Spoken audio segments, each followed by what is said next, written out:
ఒకటి, నేను ఒక నిరుద్యోగిని. లాస్ట్ టైం గ్రూప్ 1 రాశాము, గ్రూప్ 2 రాశాము. అప్పుడు జరిగిన అవగతలకు సంబంధించింది మేము అన్ని విధాలుగా ఫైట్ చేసినాము. అప్పుడు ఇప్పుడు ఉన్న ప్రస్తుతం ఉన్న కాంగ్రెస్ గవర్నమెంట్ ఆ రోజు మా నిరుద్యోగులకి ఇచ్చిన హామీ ఏమిటంటే, మీరు 6 నెలలు బుక్కులు పక్కన పెట్టండి, వాళ్ళ ఉద్యోగాలు ఊడగొట్టండి, మీకు ఉద్యోగాలు వస్తాయని ఆ రోజు మమ్మల్ని నిరుద్యోగులు నమ్మించి అందరినీ మోసం చేసి ఈరోజు గద్దెనెక్కింది కాంగ్రెస్ గవర్నమెంట్. ఎందుకంటే ఆ రోజు మీకు జాబులు రాలేదంటున్నారు. సార్, మాకు జాబులు రాలేదు కాదు, మేము మీతో తిరగడం వల్ల మాకు జాబులు రాలేదు. ఎందుకంటే మీరన్నారు ఆ రోజు వాస్తవం ఏం జరిగింది, పేపర్లు అవకతలు జరిగినాయి, లీకులు జరిగినాయి, రాష్ట్రంలో అందరికీ తెలుసు. అది జరిగినందుకే కదా సార్ వాళ్ళని గట్టె దింపి మిమ్మల్ని గట్టెక్కించింది. మరి మీరు వచ్చి 2 సంవత్సరాలు అవుతుంది. మీరు 2 సంవత్సరాలు అవుతున్నప్పుడు మీరు ఇచ్చిన మా నిరుద్యోగులు ఇచ్చిన హామీ ఏమిటి? ఒక ఏడాదిలో 2 లక్షల ఉద్యోగాలు ఇస్తా అన్నారు కదా. మీ గవర్నమెంట్ వచ్చి ఇప్పుడు 2 సంవత్సరాలు అవుతుంది కదా. మరి ఏంటి మీరు మా నిరుద్యోగులు ఇచ్చిన హామీలో ఎన్ని ఉద్యోగాలు ఇచ్చారు?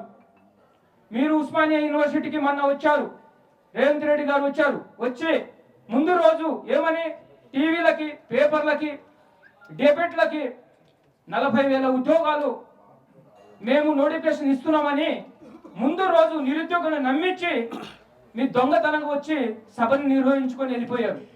మేము ఆ రోజు ఆశతో చూస్తున్నాం, నిజంగానే ఆ 40,000 ఉద్యోగాలు నోటిఫికేషన్ ఇస్తారేమో అని. కాదు, మా నిరుద్యోగుల ఆశని నిరాశపరిచారు. ఆ విధంగా మీరు ముందు రోజు చెప్పి నమ్మించి మీ సభని విజయవంతం చేసుకొని వెళ్ళి మేము ఉస్మానియా యూనివర్సిటీ గడ్డకి ఏ ముఖ్యమంత్రి రాలేదు, నేను పోయి ఉస్మానియా యూనివర్సిటీ గడ్డ మీద పోయి క్యాంపస్లో పోయి నేను రావడం జరిగిందని మీరు నెక్స్ట్ రోజు పేపర్లకి, మీడియాకి ముందుకు చెప్పుకోవడం జరుగుతుంది. సార్, మీరు అంతకుముందు 3 నెలల ముందు ఉస్మానియా ముందు రాకముందు 3 నెలల ముందు మీరు వచ్చినప్పుడు ఏం చెప్పారు? మేము ఖచ్చితంగా 3 నెలల తర్వాత డిసెంబర్లో ఉస్మానియా యూనివర్సిటీకి వచ్చి మీ నిరుద్యోగులు తీపి కబురు చెప్తా అన్నారు. కానీ మొన్న మీరు ఏ కబురు చెప్పారో రాష్ట్రంలో ఉన్న 35 లక్షల నిరుద్యోగుల ఆశని నిరాశపరిచారు. ఇప్పుడు కూడా ప్రతిపక్షము ఇవాళ అసెంబ్లీలో మాకు గౌరవం ఉంది. సీఎం మాజీ ముఖ్యమంత్రి కేసీఆర్ మీద కూడా గౌరవం ఉంది. ఈరోజు వచ్చారు ముఖ్యమంత్రులు, మాజీ ఇప్పుడు ప్రస్తుతం ఉన్న ముఖ్యమంత్రులు ఇద్దరు కలిసి మంచిగా సెకండ్ హ్యాండ్ ఇచ్చుకొని వెళ్ళిపోయారు. కానీ మీరు నిరుద్యోగుల గురించి ప్రతిపక్ష పాత్ర సరిగా ప్రోత్సహించట్లేదని మాకు అనిపిస్తుంది. ఎందుకంటే మీరు ప్రస్తుతం ఉన్న ప్రభుత్వము, ప్రతిపక్షంలో ఉన్న మీరందరూ కుమ్మక్కైనట్టు మాకు అనిపిస్తుంది. అసలు ఈ ప్రతిపక్షంలో ఉన్నారా లేదా రాష్ట్రంలో అని అనిపిస్తుంది. ఎందుకు మా 35 లక్షల మంది నిరుద్యోగులు మీకు అవసరం పట్టట్లేదా?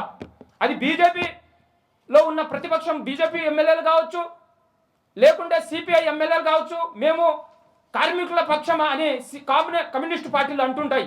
ఎందుకు మరి మా నిరుద్యోగుల గోస మీకు వినిపిస్తట్లేదా? అన్ని విధాలుగా నిరసనలు తెలిపినాం, బంధువులు చేసినాం, సభలు పెట్టినాం, మీడియా ముఖంగా చెప్పినాం, లైబ్రరీలో చెప్పినాం, ఓయిలో వస్తుంటే ముఖ్యమంత్రి అడ్డుకోవడానికి కూడా ప్రయత్నం చేసినాం. అయినా కూడా ప్రభుత్వానికి తెలియట్లేదా, లేకుంటే మా గోస ఈ ప్రతిపక్షంలో ఉన్న పార్టీలకు తెలియట్లేదా?